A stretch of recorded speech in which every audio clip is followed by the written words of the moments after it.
Ya, ini video yang baru ditayangkan adalah hanya satu dari begitu banyak produknya Pindad. Saya udah ke sana, sudah coba juga nih kendaraannya ini, Maung ini keren. Berbatu-batu juga oke, ke lumpur-lumpur juga oke, 4x4, suspensinya mantap. Pokoknya keren lah. Jadi kalau mau punya pacar, mau jalan-jalan keluar kota, ke gunung-gunung, minta beli mobilnya pakai Pindad. Jadi cewek-cewek sekarang kalau ada cowok datang pakai mobil-mobil yang mewah dari Eropa dan sebagainya, lupain aja. Carilah cowok yang memang dia bawa Maung. Karena ini adalah cowok yang jantan, bener-bener gaya, gagah, dan laki-laki beneran. Karena sekarang banyak cowok-cowok tapi ya cowok. Ya Anda tahu sendirilah. Baik, eh, kita akan dengarkan ya ada Rizka. Rizka mana Rizka? Rizka ini muda banget, baru 34 ya Riz? Betul Bang. Ini dari 34 sudah ngutak-ngatik Pindad. Jadi coba silakan Riz, bisa cerita mengenai Pindad nih, gimana Pindad sekarang setelah bersama-sama Rizka nih? Baik Bang, terima kasih sebelumnya Bang. Pindad sekarang menuju arah transformasi yang baru Bang. Jadi mungkin dulu Pindad terlihat cukup bagaimana ya, military sekali. Memang kita masih selalu fokus di military. Namun kita sekarang akan merubah wajah kita, bertransform, tentu masih military, namun kita akan mengembangkan banyak-banyak produk yang lebih varian. Pindad mempunyai ambisi untuk masuk perusahaan pertahanan global dunia 100 besar pada tahun 2024, Bang. Ini merupakan satu giant leap, satu langkah besar dan satu ambisi Pindad.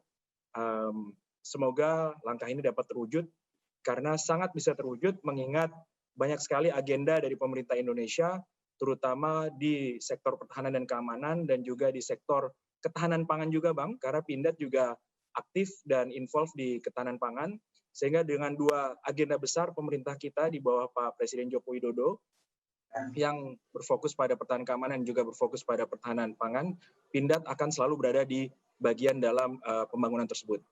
Sehingga kita harus bersiap diri menjadi smart factory atau smart supplier yang dulu kita lebih wait and see, sekarang kita lebih menjemput bola. Nah, dengan cara apa? Kita dengan cara terus berinovasi dan memberikan solusi-driven approach. Jadi solusi-solusi kami nanti sifatnya one bulk package, end-to-end solutions. Kita bukan hanya memberikan produk, namun kita memberikan servicesnya juga, Bang. Jadi kita melakukan perawatan, kita juga melakukan maintenance, dan kita juga melakukan solusi-driven approach. Jadi ketika TNI membutuhkan satu sistem persenjataan, kita akan supply dengan complete package sistem persenjataan. Bukan hanya sepenggal-sepenggal yang mungkin kalau dulu kita lebih fokus seperti itu. Kurang lebih seperti itu, Bang. Oke, nah ini saya dapat kabar kalau Pindad ini sebenarnya sudah ada sejak tahun berapa ya? 2 abad yang lalu? Ya, Pindad berdiri zaman VOC, Bang. Kala itu dibikin langsung oleh Dendels, mungkin Abang tahu Ya. Dendels siapa, Gubernur Jenderal Wah, kamu Belanda. kira saya udah tua banget ya? Sampai saya, emang saya seumuran, Dendels. Aduh, enggak, santai Riz, lanjut. Ya, kita Pindad ini kalau tidak salah Bang, correct me if I'm wrong, Ya. itu perusahaan kedua tertua di Indonesia setelah PT Pos, Bang. Ya. Jadi kalau nggak salah kita selangnya hanya sekitar setahunan atau 2 tahun, kemudian Pindad adalah perusahaan kedua. Kita didirikan sekitar 1808. Awalnya merupakan bengkel persenjataan dari VOC kala itu, kemudian di awal 1900-an Pindad menyuplai senjata terhadap kolonial Belanda, munisi juga, persenjataan munisi dan bahan-bahan peledak lainnya. Ketika tahun 1920 akhirnya Pindad pindah ke Bandung, Bang. Awalnya di Surabaya dulu. Awalnya di Surabaya ketika Dendels membangun Pindad di Surabaya. 1920 Pindad pindah ke Bandung. Yang dimana Abang kemarin main, itu bangunan tahun 1920, Bang. Wow. Jadi itu bangunan cukup tua. Dan itu masih otentik, dijaga otentiknya dan heritage-nya. Itu tahun 1920-an kita pindah ke Bandung. Setelah Indonesia merdeka, Pindad tentu menjadi milik pemerintah Indonesia. Dan tahun 60 berubah menjadi namanya Perindustrian Angkatan Darat, Bang, untuk membantu TNI Angkatan Darat dalam mensuplai persenjataan TNI Angkatan Darat.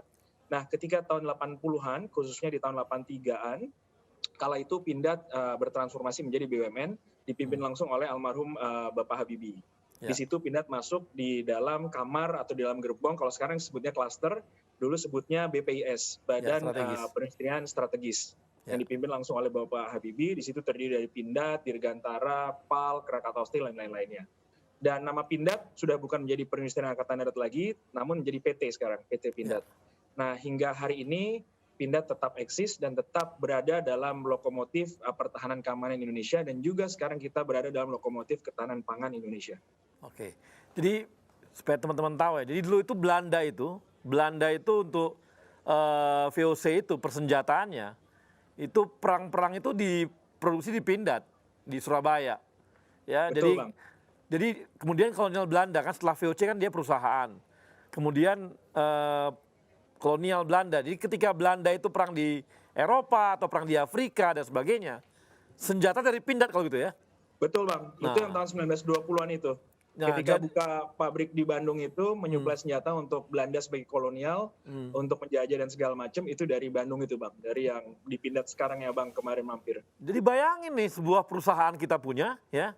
Ini dulu Belanda diproduknya senjata-senjata dari Pindad. Jadi perang-perang itu semua dari Pindad.